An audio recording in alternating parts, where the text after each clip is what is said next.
met beaucoup de bonnes choses dans 4 Mais ça sera pour une première fois, au fait, que tu as retrouvé le Karmapa en featuring, en quelque sorte, parce que depuis le début de la carrière, euh, pas de featuring. Nazaki Finalement, tenté na la au moins extrait mais ah, n'habité ngaye. et costé la elengi. Hmm. Non, la fille a très bien chanté, Naza surpris ngamoko.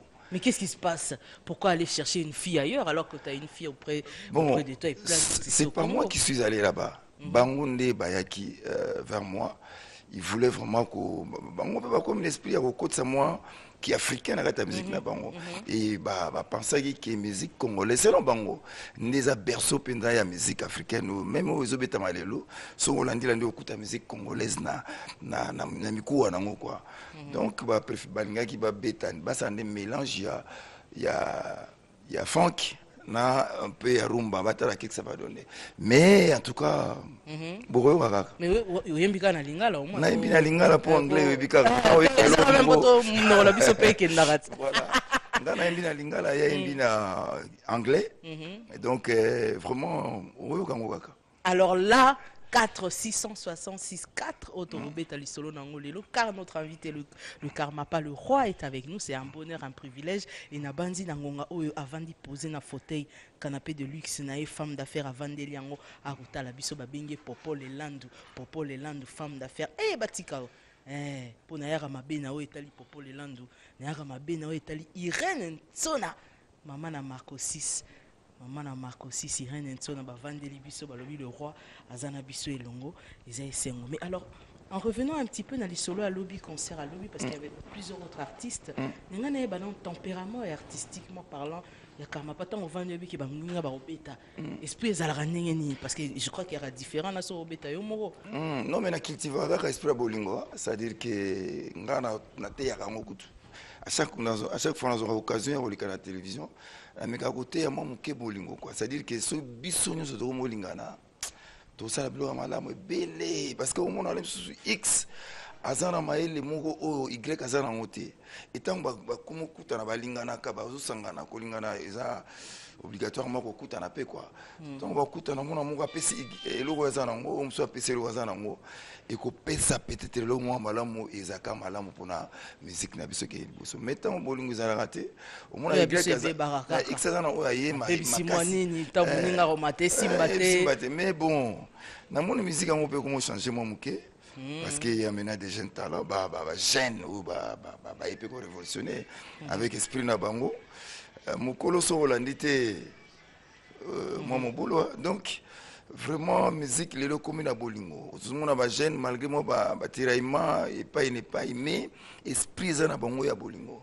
Vie ba marama ba featuring, vie makamba donc faut biso nyonso to commander moko donc napona bolo kuzonga na likambo lobi alobi non ambiance ezalaki bien namonaki bango tout presque bapasaki baki bapeti na nga nasepelaki trop quoi en âge na ngi naloba et namonaki sampayo alekaki namonaki brigade alekaki et puis après nga namonaki wera alekaki donc ambiance ezalaki mpena ya fête de la musique est-ce que c'est une liste mosusu ngoro boye est-ce que tout na liste ce ba yewe biso no obetane est-ce que tout na banani sous ba ozala po oneza nga ota banani on ba ozala pe una te na kosa yote h so oza na vérité o banobanga te c'est-à-dire que so oza pe na musique oyebike na ntango na kobeta donc neti nga mpe na honnêtement ntango batiaka biso mwa ebele namona ngo te occasion ya baninga mpe badécouvrir ngai c'est-à-dire que nakoyela bino mpena ndenge moke te c'est-à-dire oyo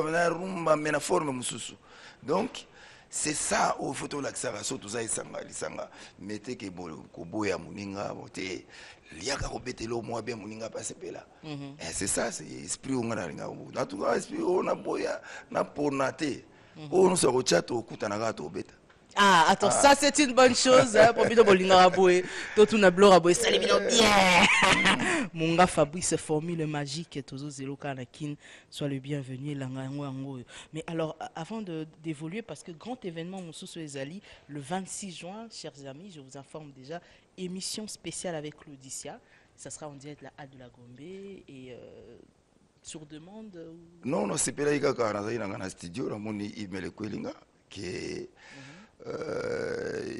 naza invité à RFI en live na obeta pena concert en live na Al de la Gombe parce qu'ils ont 20 ans il y a anniversaire il y a couleur tropicale. Okay, Donc pendant nga ezakaka esengo makasi na omeka susu ndinga na otoloba akolakisa ke rumba ezakaka. Mais na moi forme musufu to mais nango pe moi couleur mususu po ebunga te quoi. Tokoti onga ninga wendo te c'est même ki wendo wana yaka na ngona moi mayele wa lelo peut-être ya nani. Na ozane ya petit ngata Fabregas awo. Uzuki wendo sina Fabregas au mona le se pisser le moi bien. Ça dit ba makila ne se faut mélanger yango. Autant ma nouvelle technologie dans ma solo.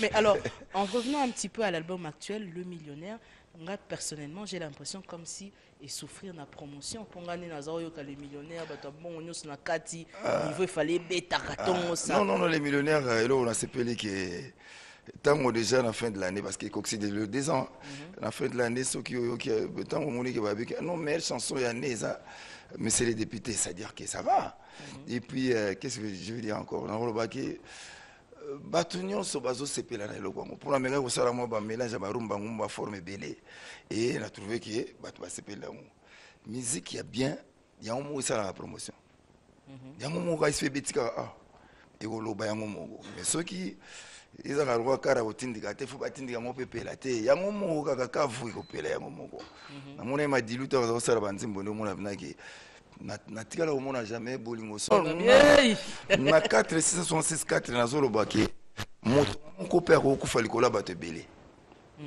juste kaka po batongo bazala bien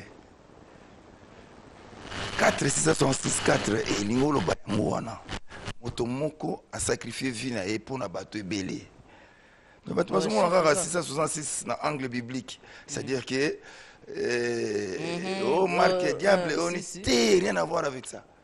Tu vas couvrir en Guatika à 4. Voilà, donc artiste congolais peut foyer bakazana moi lo moi jouer. Tant que voter kalaté. Moi de magoji pe oza. Yo solo ba ko sala mie ke o asala ki wana. Elo on est là si ko sala mie ke o asala ki wana. Faut te fungola mututo eba. C'est-à-dire que les députés mususu ya quartier à l'oblige hier au sala miego les gars qui wana te et là on est sur l'axe qui au sala miego les gars hier sala qui wana yango na zoemba na album ezo ya pe moko ya titre pe zoloba il faut quand même qu'il y ait du luambo et kufate un peu de la politique na katia si pour na ko isa pour na ngana zomona ngoza vraiment na place nango quoi musicien congolais ayoka maka trop na mboka oyo alors faut que teyaka to koma mayele to fungwa ma esprit to yeba ki to yeba tika o apesi biso ba mapa to apesi biso biso minerval to atie biso câble courant nde to voter non rôle na bango za ba câble courant il faut to yeba ki ko voter. Voilà donc na bandi musicien congolais pe azara moi lo na ocha moi Pierre nanga mukina tchaki déjà monsieur le député ah oui hein oui zaki pe yemba maki pe sous je rappelle que Werason aussi avait un titre comme ça ouais ndeko nanga on a pe yemba ki moi et lo mo ni ngona mais zaki na batem en tout cas thème zaki totalement titre zaka yango ninga na traité ki ngonde mususu yepe mususu donc na ngi ko kota na ba nini te mais tel que yé asa auteur et artiste a sali œuvre naé Isaïe ngapé sali yanga Isaïe donc voilà. Et oui, chaque artiste fait ses œuvres et le public juge et je crois que le public continue de juger. Alors l'album bientôt sera sur le marché avec des featuring avec ces demoiselles Otobombina il y a États-Unis on a mais suko ndenge boyemina yepe nzembo aux un album naé yope ou bien nzembo yo oui mon konde kozala na album naé pe na album nanga na demande naé et puis mi balé nan kutu na silisi yango te moko esili déjà moko nazalaka kotravaille nde kozala mpenza na album na nga kaka parce que nalingaki tant tosalaki wana ya liboso namonaki mwa biloko mosusu mwa mayele kaka eyaki lisusu nabi bon nameka kosukusa mibale mais nasengaki na ye elle était vraiment d'accord akotia voix Bon, qu'est-ce que ça va donner? Et on a hâte de découvrir ça parce que je rappelle aux téléspectateurs que ça sera pour la toute première fois qu'on va retrouver le Karmapa en featuring avec une autre personne. C'est déjà une première. Mais aussi, na Sydney Palace, Bana Kinko, les bars le 5 juillet. Ouais. Et carrément, apparemment, ces derniers temps, on a bouclé leur calendrier à plat. Ouais, na Lingui, d'ici fin juillet. On a un concert pour marquer que ça la 466-4. On a profité de un concert, 5 ans. La bande des AP stratégie va bien. On a pensé quoi. Et après, on a la bino 466-4. En fait, il y a sans problème, on aurait pu déranger. On a une chance quand même. Il y a d'autres artistes aujourd'hui. On a 85, il y a un poteau d'oki. Au Monique. Eza na potote dalinga kutu mingi oleka poto mais oza facilité OK Dieu merci na rokine j'ai mes enfants là-bas amsuba comme 23 ans mususuba sala mususu za kutubale mutabale na Auxerre kalato monae donc une école de foot quoi Auxerre donc na rokine na leso na lingi quoi. Mais en parlant de l'Europe, il faut rappeler que Bomi Baptiste est belé Lelo. Oui. Ngai personnellement, na mona ba grand na kati ya ba bon vraiment na kati ya ba vandi. Na opesa exemple mutoko la petit na tripa. Ba petit na mo tango na kenaki na premier album ba accompagner ngai. Mutoko la tripason, mutoko la de Jasco. Ah oui. Mutoko la bazaki so mo 4 bon mais donc ba yimbaki ba to découvrir ki bango ba comment il peut ko utiliser bango trop donc bazana ba talent ya osangana te mais pour nga na monika poto ndezo bonga bango ce qui peut-être ba signaki kozala na kini awa peut-être ngo sala moi bien comme ça bazela kanda po ba tumsu sezala rabo te ba mso bazala mo kanda mais peut-être la éviter quoi même ba biso na banda ko beta ndule na 99 alors qu'il avait déjà moi rebellé donc nazaki moi blé nazotalaka nazo rêver honnêtement on a mon aïe c'est quoi oh mon petit nanga ibi na donc tanga na obeta ndule ibi na zo beta terre donc on a son na tiena ozala tant on a yaki pe na tchaki Dieu merci pe nazali donc ils ont courage quoi. Mais qu'est-ce qui explique enfin ne ba toi kin ba mo ba milo bela on va ni na poto ko ça nous tout au bois sinon poto ça nduli na kin oui qu'ils ont ba tumsu penele ki la bango de temps à autre kin les poto musika na bien bon vivre les na kin nga on a poto na on a télécommande ka boite ka na télévision télécommande pourtant awa na za na bomona na profiter na moni ba makambi belé quoi. Même les lobes mindele baso les là-bas Afrique biso monde mtuza o se découvrir biso moko mde photo yeba ko tia musala o mona mutazana mbongo ebela ko créer le mais a préféré car mo po mona ekaka mambo beleza ya kosala awa o ekosala peke to mo vivre bien na mieux que na poto ba secret poto to go loba ngote mais tel que moto à Monique Sassa à découvrir moi makambo ça c'est pour sa potote même yemo mundele mais comment ça c'est vrai et je crois que Walter Ayoki Bisso pe Alandi pratiquement nous sommes en train de chuter parce que c'est vrai que Génération d'Hélène sponsorisée par Grévy Matita Fouti la libre Babengi Zolo Yamboa balobi nous vivons l'époque de Raman et Kota et pa yazali ki nzambe abatela yo po yondo bandaki masolo oyo kolemba te balembisa yo te na bato bakatana ki te to kende kaka nzambe ayebi kote nini tozo kende. Mais alors comme nous sommes en train de chuter avant de prendre bien sûr le mot de la fin avec notre invité, la dernière question des téléspectateurs c'est que les lobazo reprochaient le Congolais en général toza orgueilleux to l'inganité. Ndeko mo komusu to vandi ta na ebise que na le roi de la rumba mais tout na ba Karmapa tozo mona ndé tout à l'heure tanga ba Nigérien au mona oh Don Jésus a sali 6e ba mona ba Pisco oh Davido Koto esimbi ba mo ba kangami sans gêne. Mais est-ce que nous le roi Karmapa na wase quoi est-ce que ko imaginer ce ba yembiso esa ni wa yena ba verbe ne wa yena idéologie ne mais biso na Congo okomona ngo jamais. Le roi de la rumba so akangami na Kofi ba sali fitting est-ce que vous imaginez ndeko na to vanda to sola mais biso au mona ngo jamais. Oko répondre ni face à ça. Oui, alobaki na oya solo parce que motema mabe yango ezorange mboko yo. Motema mabe ezorange mboko yo. Ngai tango nayaki na musique sika namonaki bato mosusu baya kokomisa ngai mpenza na mosika mais lelo so otuni bayoka na yebi ete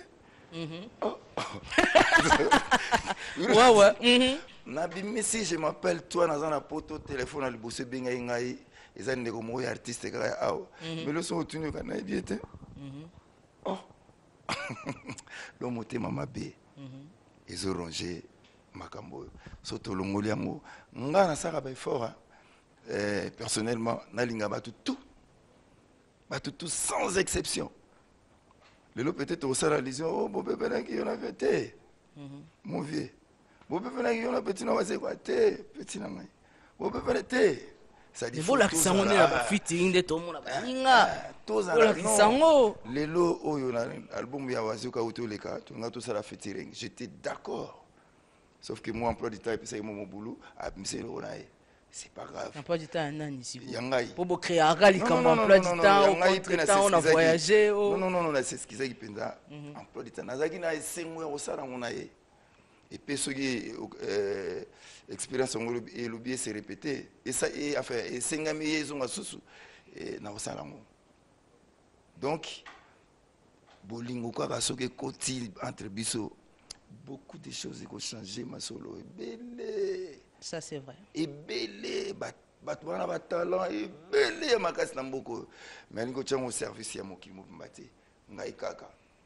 Ngai kaka. Ah. Biso tango to yaki na bamboko so mona binaki o na ko bete na makoma ko komanzembo. Mais ye kaka. Oh. Ngai te. Oh. Mais ozomona ye donc bolingo ezate. Mais biso nga jamais na kolo bakina leki mutu bona ko komanze mutu na leki mutu na koyemba mais biso ba congolais ka motema kaka donc ngai mutu na za danger ngai boye ngai kaka boye yango izoboma muziki ya Congo bolingo zate na wasa featuring na ende donc oya mona lemso ono bosale lemso featuring mayembi bienti na bomiango bien abomiango pende putain ngolo ba clip te na maladi donc c'est même pas la peine.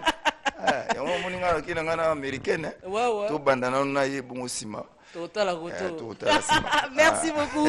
C'était le roi de la rumba dans cette émission Génération d'Hélène qui vous est offerte par le groupe GMM Paul Elan, femme d'affaires confort.